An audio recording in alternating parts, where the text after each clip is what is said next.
Now I have stepped on to the third block that I'm doing, which are the mittens. So as you can see, I went ahead and did all the stem stitching, and I also did the running stitch since we did that in the last one, and the colonial knots, and the rest of these snowflakes are just straight little stitches. Across the top of the mittens, those are just single straight little stitches. So what I'll show you in this block is this snowflake in the mitten and the chain stitch.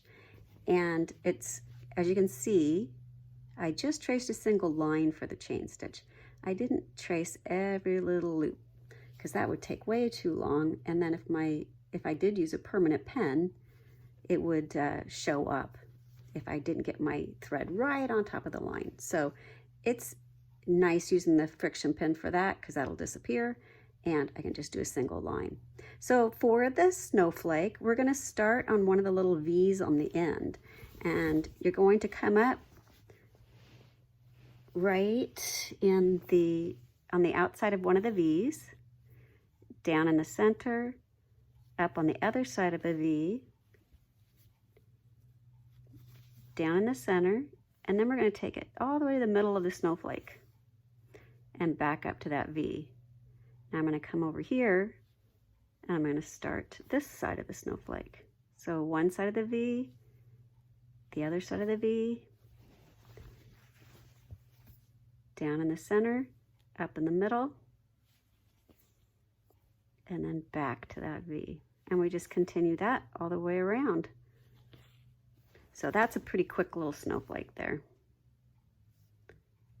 Okay, I'll finish this up.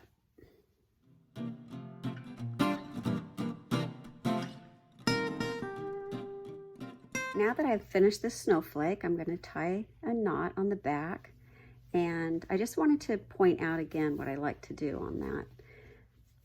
If I was doing a T-tail, I wouldn't knot. I would thread it through under some of these existing stitches. But when I knot, what I'll do is I'll wrap it 2 times, pull it all the way down to the fabric, put my finger on it and pull. Then I'm going to repeat that, but I'm going to make the next knot about 1/4 of an inch higher. So there's a little space in between. And then I'm going to use my favorite little scissors. These are Kai's, K-A-I. They're awesome.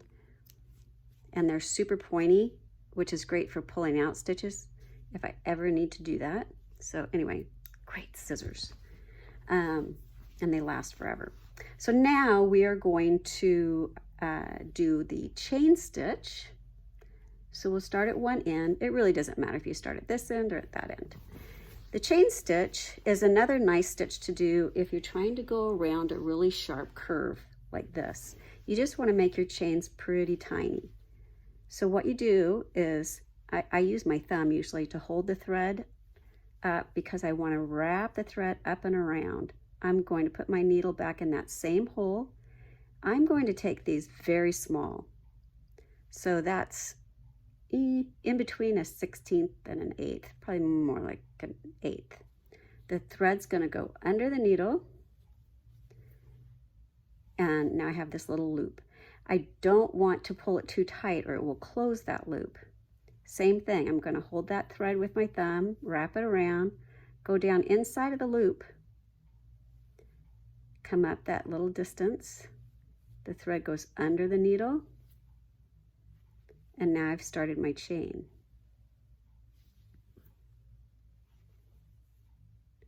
These are really cute.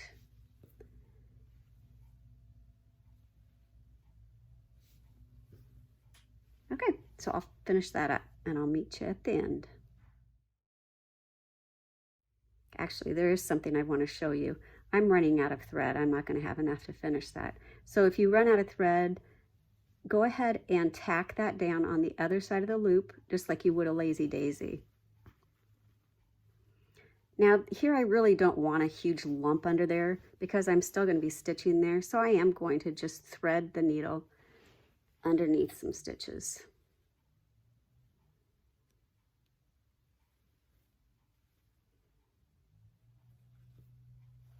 And that should be good enough to hold it in place.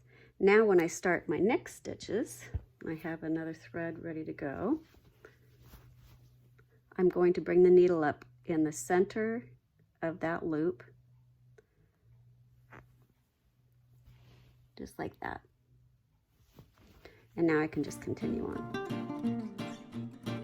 Oh, the other thing I wanted to point out, sorry, I keep thinking of things.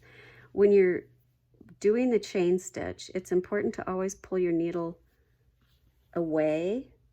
If you pull your needle back this way, it's going to close that little loop up. So you always want to keep your needle and your thread pulled away from your stitches. Okay, now I will finish this up.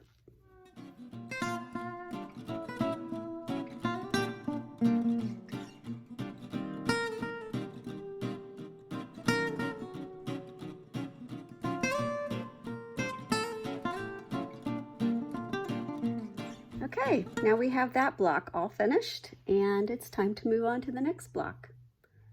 I hope you're enjoying the process. That's what it's all about, having fun and just relaxing. It's kind of meditative for me. So thanks again for following along. Thank you. Bye.